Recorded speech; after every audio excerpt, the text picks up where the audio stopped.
Well, it is after welcome to Yeah. May 20th Regulation. GOC Relay. committee meeting. Welcome everybody to the room. Thank you all for being here today. We have a short meeting today just to talk about our dirt roads. And first I'd like to get a motion from someone for April 15th meeting minutes. Almost. Second. I'll second. All in favor, say aye. Aye. One meeting minutes from April 15th are approved, and we get right into, Okay, if I might just say a few words to kick us off, I appreciate the PD and staff being here. Good afternoon, commissioners and staff and attorneys.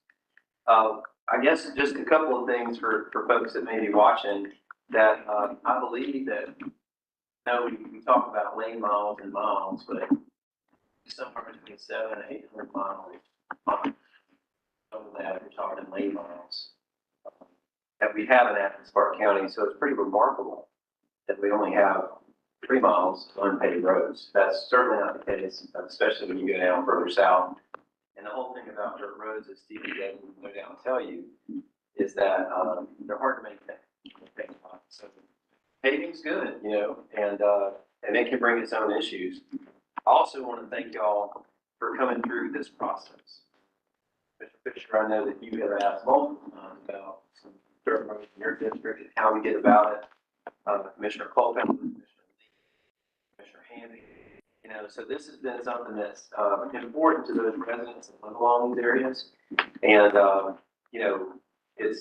we really didn't have a way to address those things. And so this has been a very, I think, appropriate process. And Commissioner Hamby, we've done this with the alleys because this government, and I think the commission now and before that, it's important that we do it equitably. That we just don't do knee jerk and the optics that maybe somebody got something somebody else didn't. So I really appreciate what you're going to hear today from staff, that there is a policy that suggests some criteria about how we would rank them, that then creates a priority list that better guides your direction on how finite resources, as we all know in this budget cycle, how they might be best applied. So I think this is some good work today, and certainly we're looking for any direction from y'all going forward so we can move this important policy. So Okay, just one quick question. We budgeted some money in last year's budget. I don't recall exactly how much. Was it 500,000? Okay.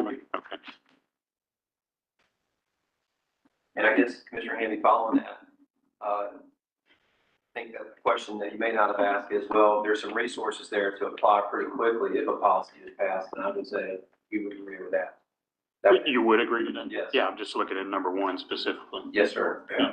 So if you pass a policy, if you don't change the criteria, what you'll see today is the ranking. If you change the criteria, then we would like the opportunity to recast it according to whatever criteria you'd like to see. So today you've got 2 policies to look at. One is that data policy. It's a voluntary policy that lately we've just hand in hand with these. So we can talk about both of those. Stated on the draft preliminary list of scores and rankings based on the policy. So start with the data-driven policy. Through the basics of it, these questions, move to the next. I'll get it that way. So similar to a lot of what we put in front of you, whether it's the sidewalks, bike lanes, intersections, we're really trying to use data to drive privatization. And we put together for this for rotating, looked at a weighted criteria matrix. There's about 5 items that we've used to weight these. Really, to qualify for this program, though, there are some minimum specific criteria. So you have to, this already has to be a public road, right? Road has to be going with a different program. There is a program for private road acquisition. This would be different. Secondly, if there are any right-of-way needs, for instance, we don't have 50 feet of right-of-way, and we'll need 50 or hopefully 60 if possible for this to get right-of-way acquisition. And so that would be a very first thing that we figured out is to make sure that everybody who will be affected is supported this agreement, even before we start putting together cost estimates. Because if not everybody agrees to give up the necessary right of way, then we're. So you'll notice through the procedure, the first thing we do is make sure that we get 100% support for any necessary right of way.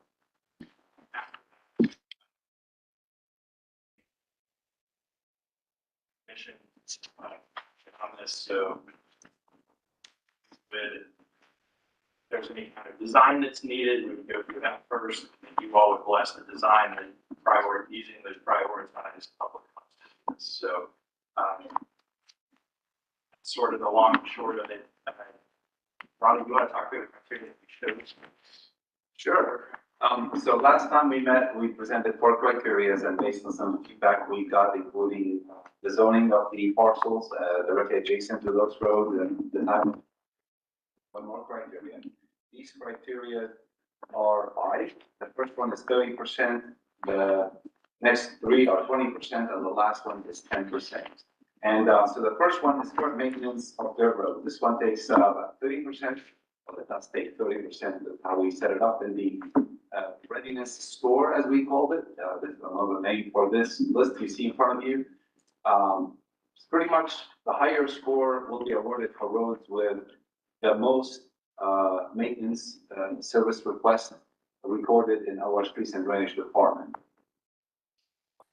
The second criteria, which is 20% existing right of way, versus, what is needed versus what's out there. The higher scores will be awarded when the existing right of way is 50 feet or higher. The third, demographic and stormwater challenges, 20% scoring. Higher scores will be awarded where there is no major grading or alignment changes needed. The fourth criteria is traffic loading, zoning, and density. Higher scores will be awarded or are awarded when the road is functioning as a collector, has a high residential density, and is located within residential properties.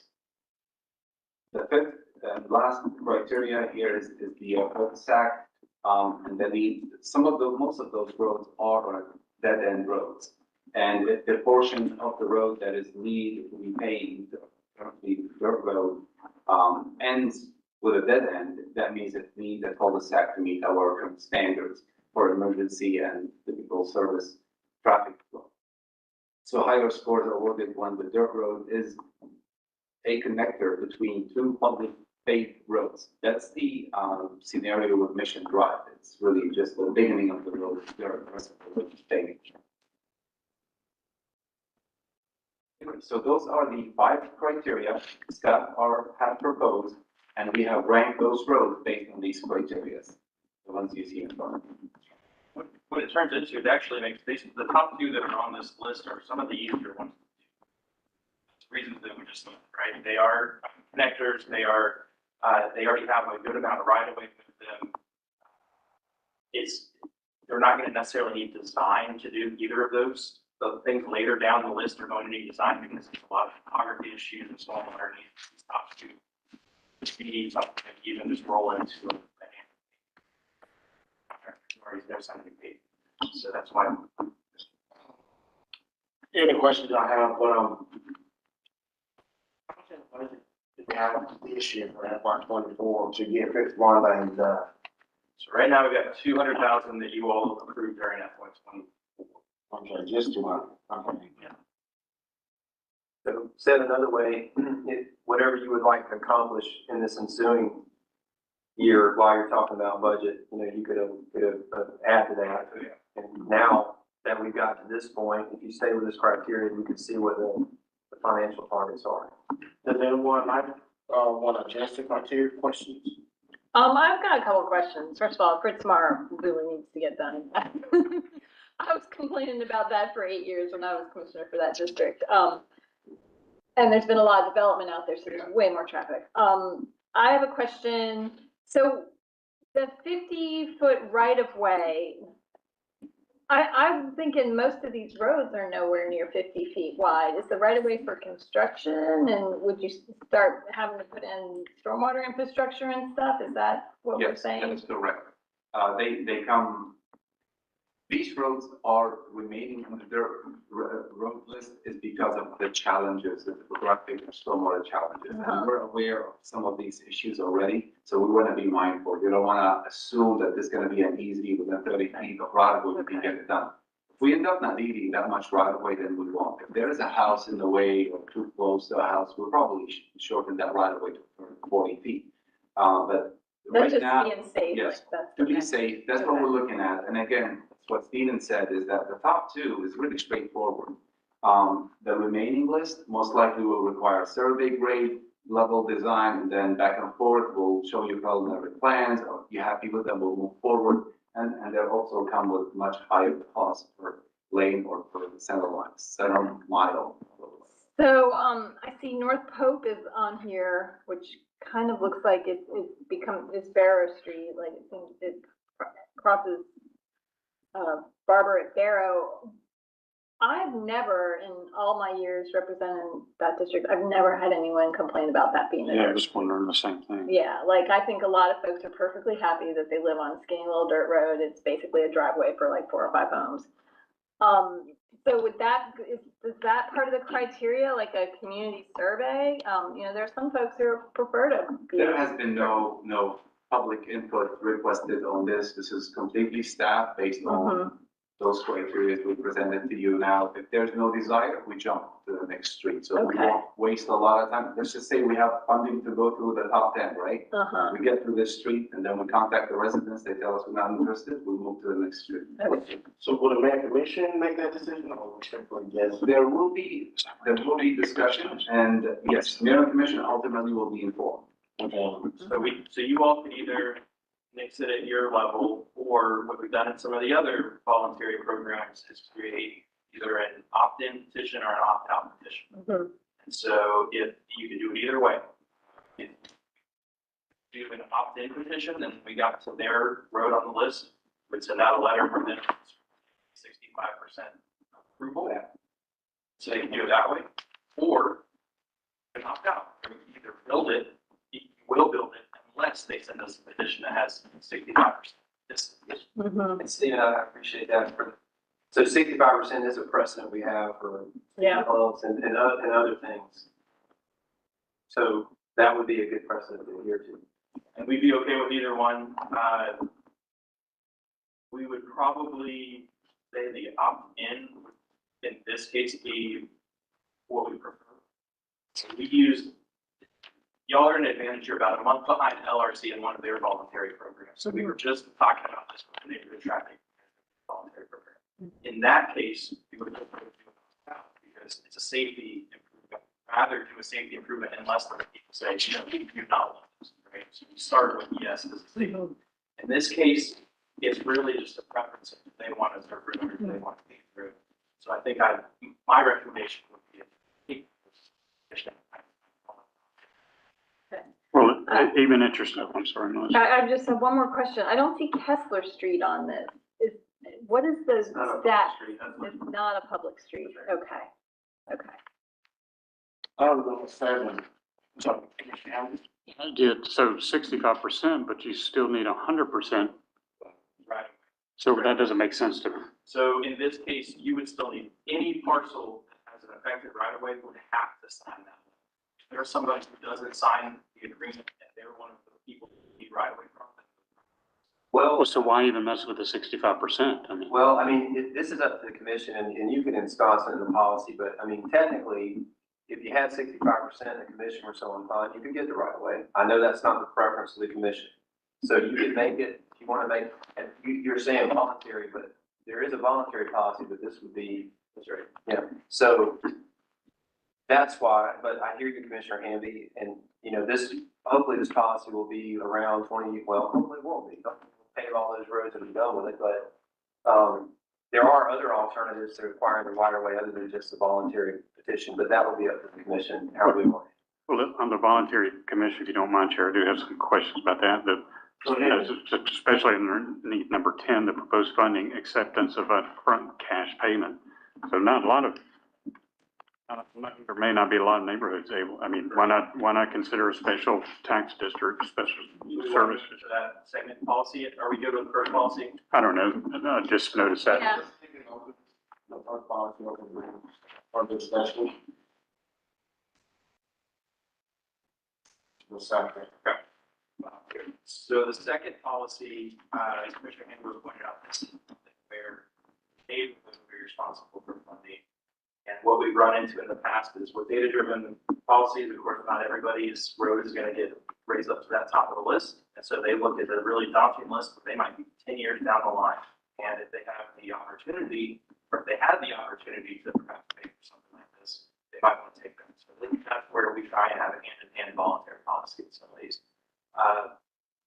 The way that this one would work is any neighborhood would start with a petition process. They would reach out to us and say, we would like to go through this voluntary policy. They would have to have a similar petition in hand where it shows that any parcel that's affected right away would have to have an agreement. This is something that they would be approving.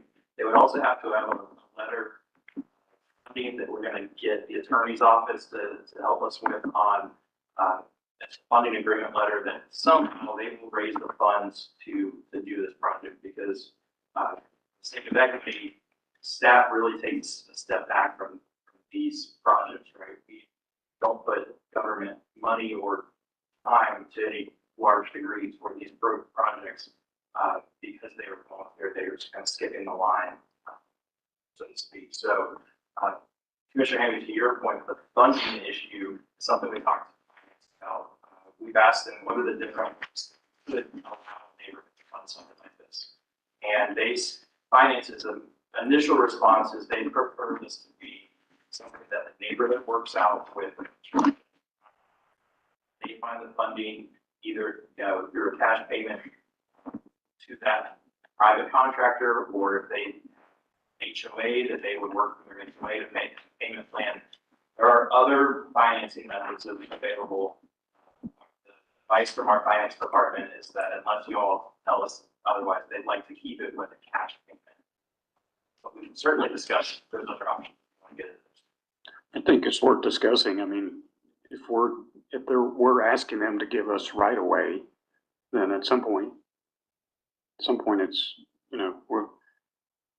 I don't know why a private contractor, you see where I'm going? I mean, if we're asking them to give us the right of way, then that to me puts a stake and puts us in the game as well.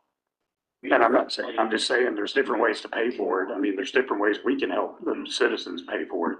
And a special tax district, if they want to tax themselves, is one of those ways. And what you're saying is they still pay 100%, just Right. gives them more time to do that. Right. Yeah, that sounds like it makes more sense. And it stays with the home. So if a new owner comes and buys the house and they take over it. So the SCIAA, Special Capital Investment Area Assessment, is something that we've used in a couple different times. Again, for staff, what we would ask is that the attorney's office work with us to develop some of the agreement that really sets the liability for those payments to because what we found in the past is that we sets one of these up with a certain price, expense level, and that assessment starts. If then the project becomes more expensive, the county was left on the hook for those additional expenses. So we just need to make sure that we do it that way, we do it right, as far as making sure the costs still go to the property owners. One other thing that I would point out is that it does make it simpler when they give us the money and we are then in charge of the project, so to speak, because we got the funds we need. It also puts more onus on staff. So that is more staff time spent on contracting out, project management, inspection, all those items then become the responsibility of the county and therefore being paid for by the taxpayers. So again, it's something you all want to do, that's fine. I just wanted to put that out there for the sake of equity, that becomes less of a, hey, our neighborhood wants to do something, it's all on them, and more so on partly the neighborhood and then partly the government is helping to fund and support this. Commissioner Fisher? Yeah, push back a little bit on this. County roads are our responsibility. Second, I have a concern about HOAs. Now, I'm got an HOA in my subdivision. Say we go with this plan, and you got an HOA. HOA don't go along with that payment. The HOAs are so strong in this state, they can really, if the, because they may not go along, it's just like if they want to raise HOA fee, you have to, not go along with paying with them.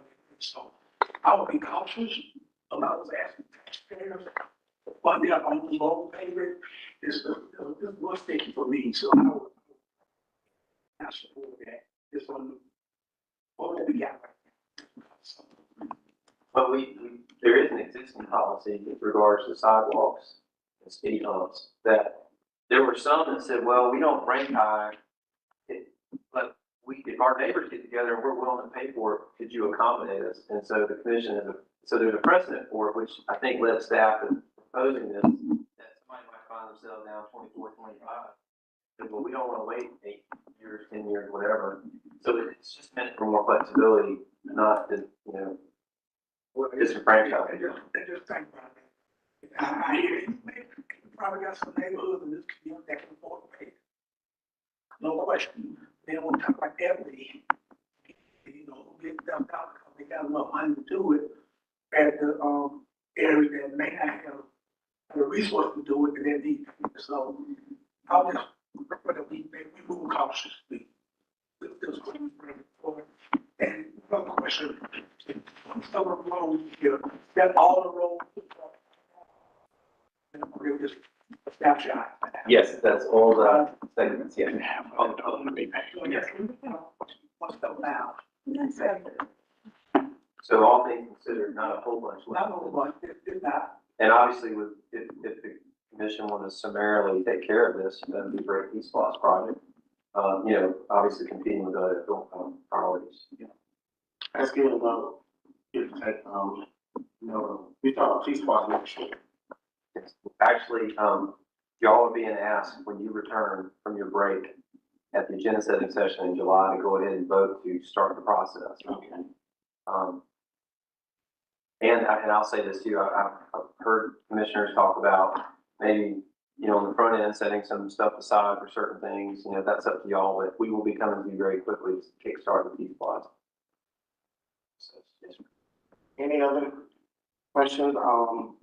I agree with Commissioner Fisher about having the taxpayer pay for it, but you understand some of the neighborhoods may want to go ahead and move up the list. When it comes to maintenance or defects in the road, is there sharing? Can you explain that? So, the maintenance in the long run will become county's, right? Because we'll be accepting these. But with this, if it's a private contractor, when they come in and get their right-of-way encroachment permit, there would be a performance bond attached to that, so that they would be on the hook for any defects in the road. And that would go through, just like you would see a subdivision being built, we would have inspectors on the project to make sure that it's the scope, and we would have them sign that bond. Correct. Goes without saying, they have to follow our road specifications. That's right. I make a motion to send this to the full mayor commission. I'll second. All in favor? I know we want to move on. There were a couple of really good questions posed today. I just want to make sure that we understand. And one of those was the 65%. So that would be different from what's in here right now that you'd approve. And I think that's a good idea, actually, that, because you said some folks may not want it, and we don't want to force ourselves on them. And so that's one idea, like you want to have, and we would say 65% because that's the precedent, opt in, opt out. That's one decision point. Another decision point is, we didn't talk about it because we went into the voluntary really quickly, but the idea that, like, even if most of the people wanted it, if one person didn't right away, they could hold up the whole thing, right? Yeah. And we don't want to put the commission in a posture of getting a policy, it will be condemned, because that's a situational call that the commission reserves. But that being the case, I seem to remember, Stephen and Ronnie, that there is some calculation that says either 65% or 51% of the property of the land owned. There's something, and maybe I'm mixing this up with Pat's row, but there is a way to say that, you know, like for instance, you could have a lot of really small houses and then one huge landowner, right? And the huge landowner doesn't want it, but all the small ones do. So by a percentage, they outvote them. But you have an unwilling property owner who you can't do it without them. Now, this reminds me of, I think it was on Magnolia Street. We got the funds to do a sidewalk project. Everybody wanted it. We had one holdout. Commission didn't want to, and it just kind of drug on for years. So I say all that to say that it could be that you give some consideration to the larger landowners. One of y'all said, well, why bother with the 65% if you got to have 100% if everybody had to give in right away? So all staff needs to know is at what point is this a thing that we need to put time into and to evaluate and bring forward to you? To your point, if the standard is, well, every property owner that has right away has to agree, then we should put that in policy. That way we know very quickly whether or not we want to do it. You may want to give yourself some flexibility to say yes or no at a critical time later on by going with the 65%. Y'all see, there's some moving parts and pieces there, so however y'all want to do it. I'm good with the 65%. I mean, it's not fair to the greater community if there's just one or two holdouts on any infrastructure project. But the commission could make that decision at the time. It's like, you know, we're not going to force this issue. Now, it does create an expectation for folks to go through the trouble of getting the signature and all that stuff. So a great question got posed today, so I just want to make sure we don't ignore it. Well, I think when we start looking at this list, I think there's going to be quite a few of them that don't want to worry about being paved. I mean, There's something charming about a dirt road. so, Operationally, then, when we get to your road on the list, we send out a notice to somebody, maybe to the commissioner in that district, to find somebody who would be the spokesperson for that name. Get the petition. You can get 65% on board, then we'll start the process. Yeah. Yeah. Well, I'm on number 7, then I want to pay. Number 10, yeah. I can't imagine. So Blaine's point, later in the process, though, once we've done the design, figured out how much was needed, we still need to come back and get another signature from everybody. But I think And then we would come to you if we were unable to obtain all the positions and say, what would y'all like to do? And you can say at that point, yes or no. Because let's all agree that this commission's had a long-standing practice of being reticent about combination. Because it is, you know, one of the more intrusive things the government can do.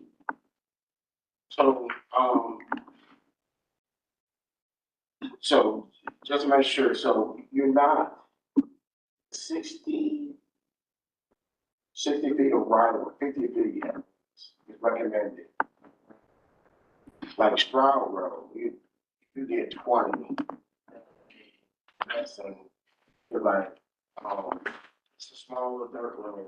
But just so I can articulate it to constituents, you need the right of way, specifically just for the pavement as well as stormwater, so water can drain off, the road. But the 60, at least 50% is just.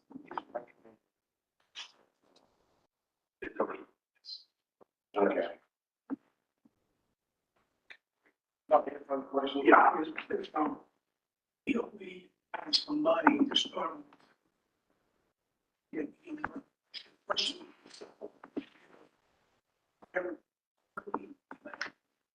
So, the one thing that we did not, I hope to answer your question.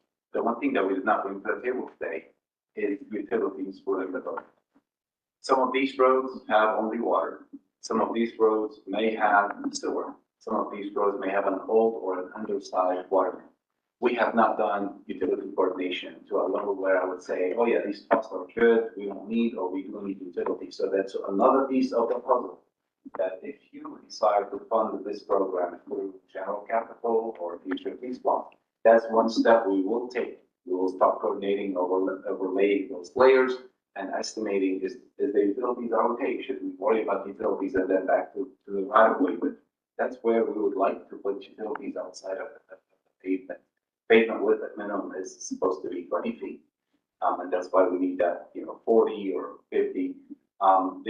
The second element is sidewalks. We have not included sidewalks within these roads to be paved. And if that's an expectation, then those numbers will be higher. And you should know that this is strictly for paving and stormwater management. We have not looked at sidewalks. And when you say stormwater management, we were just talking about, sorry,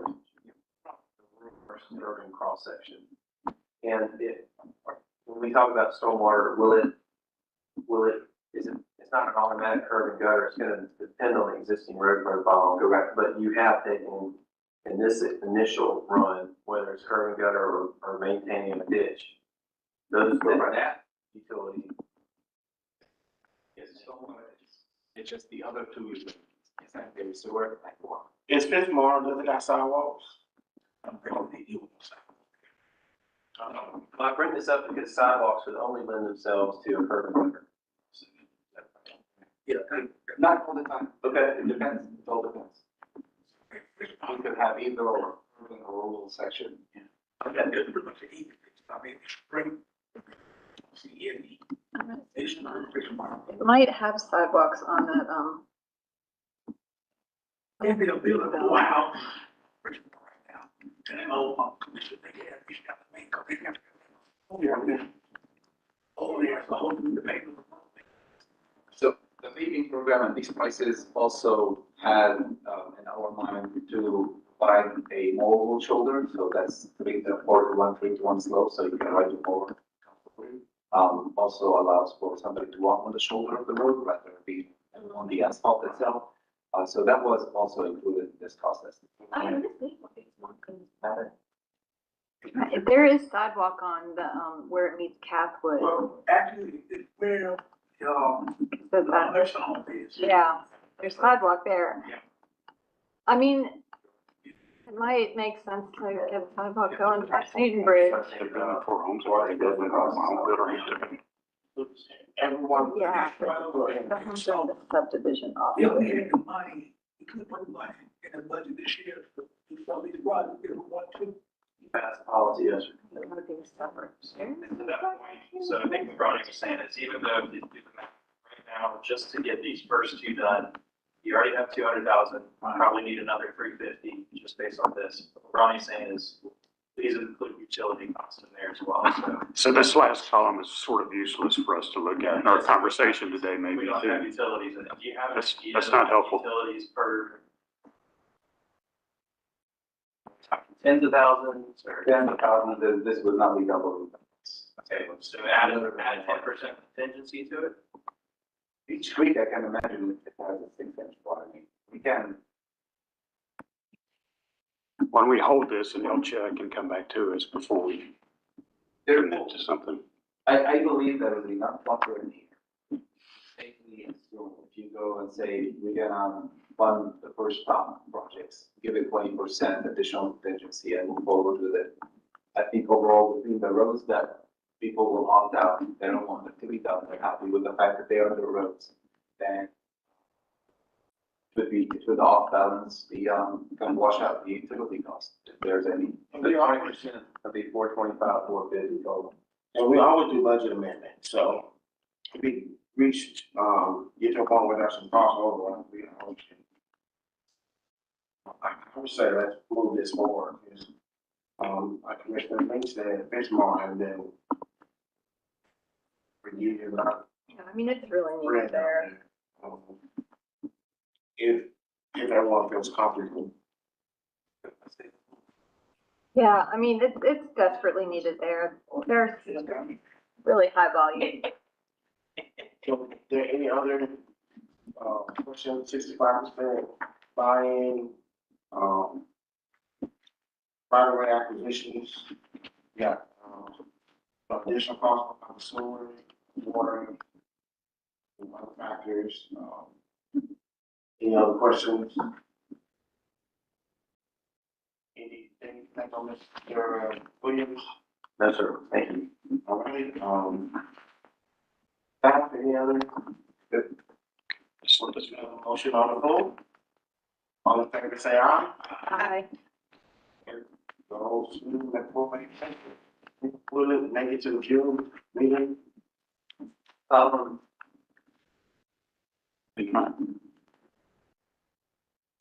Just, Well, I think I mixed with revisions as well, so I can send you a copy. I can ask the mayor if you'd like that. Y'all want to move it forward? Put it on agenda. I know the packet's supposed to go out later today. next, what we'll have will be in August. Well, there is a special call session that third for T-Splost and, yes. Yeah. Let's see if we can get it there. If, one of this. By the time we have a budget. Get a little budget. We don't receive it.